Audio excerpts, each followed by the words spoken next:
अगर मैं आपसे पूछूं कि भारत देश कब आज़ाद हुआ, तो शायद आप कहेंगे कि ये कैसा बचकाना सवाल है। लेकिन आपका जवाब तो यही होगा ना कि 15 अगस्त 1947 को ये देश आज़ाद हुआ। लेकिन अगर मैं आपसे ये कहूं कि नहीं, ये देश आज़ाद 22 जनवरी सन 2024 में हुआ, तो आप कहेंगे ये क्या बात है।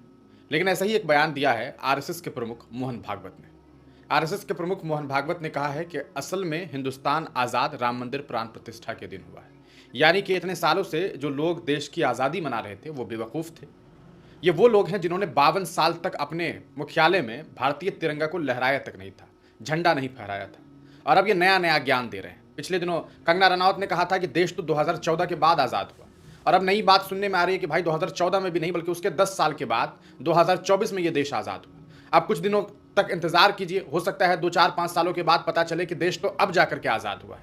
क्या कहेंगे ऐसे लोगों के बारे में? ज़रा अपनी राय कमेंट सेक्शन में ज़रूर दे दीजिएगा। लाखों लोगों ने अपनी जान की कुर्बानियां दे दी इस देश की आज़ादी के लिए। उनके साथ ये कितनी बड़ी नाइंसाफ़ी है। उनके किए गए कारनामों पर, उनकी शहादत पर किस तरीके से ये लोग जो है वो कालिक पोतने का काम कर रहे हैं, आप बखूबी अंदाज़ा लगा सकते हैं। अपनी राय ज़रूर दीजिएगा।